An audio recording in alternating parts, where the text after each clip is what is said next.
Dire merde est parfois la meilleure chose à faire, même et surtout quand tu penses que tu ne dois pas le faire. Hello les amis, j'espère que vous me voyez bien, j'espère que vous m'entendez bien, et surtout, j'espère que vous allez bien. Ici l'orage n'est pas loin, il fait très très lourd, et moi j'attends avec impatience que ça tonne, que ça envoie du lourd. Voilà, c'était pour la rime.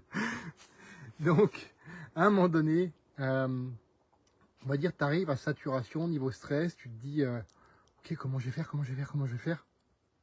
Ben, la meilleure des solutions, là, de ce côté-là, c'est de dire à un moment donné, merde, merde. Oui, je sais, c'est vulgaire, c'est tout ce que tu veux, c'est un gros mot. Faut pas dire ça sur les réseaux, faut pas dire ça en vidéo. Tout ça, j'ai envie de dire, merde. Voilà, c'est dit. Déjà, ça va te libérer. Ça va te faire du bien. De le dire, de se poser l'intention. Même si tu peux pas le dire ouvertement, hein, tu le penses dans ta tête très fort, ça fait le même effet et je te parie que ça va te faire sourire en même temps. Essaye pour voir. Le penser très fort dans ta tête. Tu vois l'image d'une belle crotte de chien. Tu vois, moi ça me fait même rigoler. Donc dire ça, c'est parfois la meilleure chose à faire. Après, comme je t'ai dit ce matin, juste dire merde pour dire merde, ouais, pas grand intérêt, on est d'accord. C'est ce que tu vas faire derrière qui compte. Ce que tu vas faire, bah, tu vas mettre tout de côté. T'inquiète pas, tes problèmes ils seront encore là hein, quand tu reviendras. Ça, malheureusement, j'ai pas de solution miracle à te proposer. Avec moi, tu sais, ça n'existe pas les solutions miracles de toute façon. Donc tu mets tout ça de côté. Tu te poses. Tu prends une grande respiration. Profonde, hein, pas juste... Non, une profonde respiration.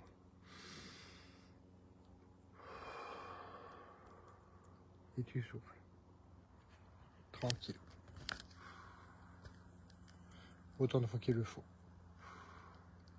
Tu vois, je peux le faire et parler en même temps.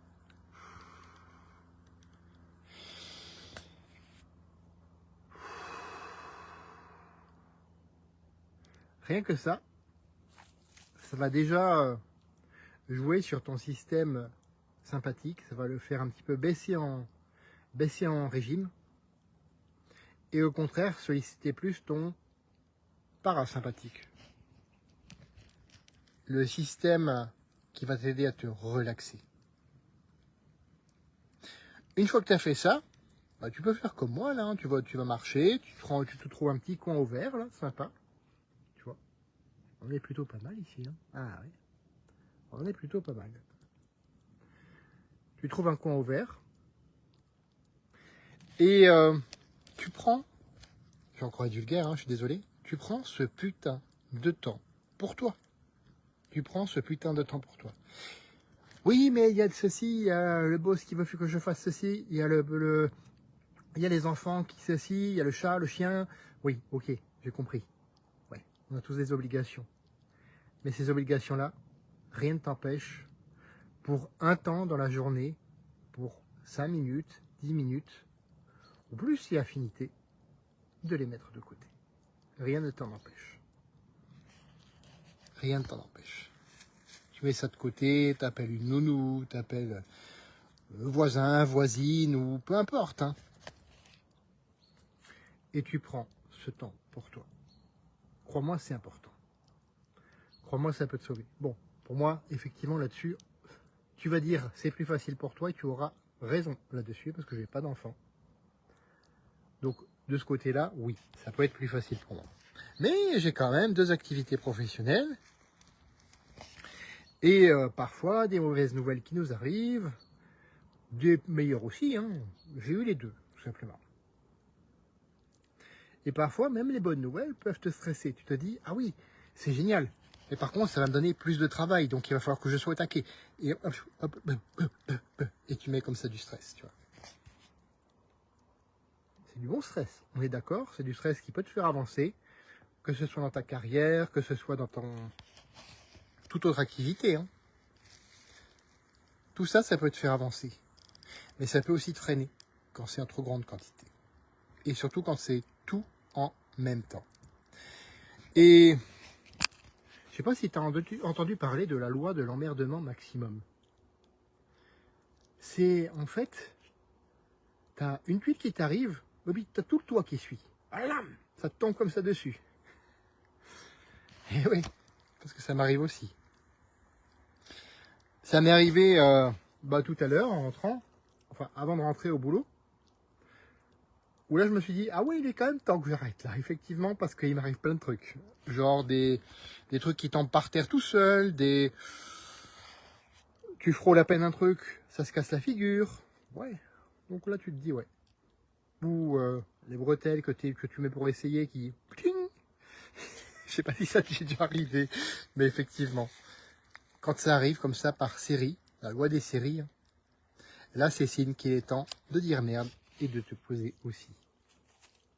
Alors je sais, ça n'a rien à voir avec le sport, ça n'a rien à voir avec la nutrition, ça n'a rien à voir avec le sommeil, quoique c'est de la relaxation quand même un petit peu. Hein. Et pourtant, ça peut, oui, écoute-moi bien, ça peut t'aider à perdre du poids sur le long terme. Puisque quand tu vas plus activer le parasympathique que le sympathique, crois-moi, ça fait une grande différence. Ton niveau de cortisol y baisse. Du coup, ta sensibilité à l'insuline, elle remonte. Et du coup, ta lipolyse l'hypolyse, c'est le fait d'oxyder le gras, qui était un petit peu limité par le cortisol trop élevé. Elle, pareil, elle remonte en flèche. C'est pas bien tout ça? Ah, c'est même très bien. C'est même très bien si tu veux perdre du poids. Seulement, il faut accepter de prendre ces moments où tu dis merde, tu te poses, tu respires et tu vas marcher. Ça fait partie des habitudes que je décris dans mon guide. J'en ai décrit 20 dedans. Et ces 20 habitudes, elles m'ont permis d'être en meilleure forme aujourd'hui à 48 ans que je ne l'étais à 28 ans. Bon, c'est pas difficile, à 28 ans, je faisais n'importe quoi. Niveau bouffe, niveau sport, niveau... Enfin bref, on va s'arrêter là, parce que sinon ça va être la bérésina. Enfin, c'était la bérésina. Pour tout vous avouer, c'était la bérésina à 28 ans. J'étais moche, j'étais mou, je pesais 112 kilos. Et franchement, je ne me supportais pas en peinture. Alors que tu vois aujourd'hui dans les randos, hein, il n'y a pas photo comme on dit. Ces 20 habitudes, elles m'ont permis aussi de mettre mon métabolisme au taquet pour affronter justement les journées compliquées, parfois remplies de stress. Et enfin, elles m'ont permis aussi, quand je sors de la douche, que je me vois poil dans le miroir, dire « Ah ouais, c'est moi ça !» Donc, tu vois, le physique, quoi qu'on en dise, ça compte surtout pour l'estime de soi et la confiance en soi. Donc, on ne vient pas me dire que ça compte pas. Si, ça compte. C'est quelque chose. J'ai connu les deux faces de la médaille. Ce guide, tu as juste à me le demander. Message privé, commentaire, ou ce que je te recommande, le lien WhatsApp dans la description de cette vidéo. Et tu l'as gratuitement, c'est cadeau, c'est offert, c'est le restaurant. Bien entendu, ce que je te recommande, c'est pas de copier-coller, c'est pas une recette miracle, hein, c'est ce que je veux dire par là. Le guide, ce n'est pas une recette miracle. Par contre, c'est quelque chose que tu vas adapter à qui tu es, tes objectifs et tes contraintes, une habitude à la fois. Allez, je vais être gentil, 2, 3 à la fois, grand maximum. Si tu es déjà coutumier de la mise en place d'habitudes. Si tu n'es pas coutumier de ça, commence avec une habitude. Et je t'en prie, oui, dans ce monde, on veut que tout aille vite. Mais moi, je te dis d'être patient. Voilà. Du coup, je vais poursuivre ma petite balade, ma petite oxygénation dans ce climat un peu lourd, mais quoique là, ici, avec les arbres et tout, on sent une vraie différence. Je peux te le dire au niveau de la température. C'est pas une légende, hein, ce qui se dit sur Internet, là, pour le coup. C'est vraiment vrai. Hein. Quand tu es près des arbres, il fait plus frais, tu respires mieux. Et pourtant, l'être humain, bon, c'est un autre débat, mais bon, l'être humain est assez con pour avoir détruit la quasi-totalité de la forêt. Mais bon, c'est un autre débat, comme je disais. Du coup, faites ta vie d'aventure mémorable qui te ressemble. Et les amis, on se retrouve demain pour un autre live. À bientôt.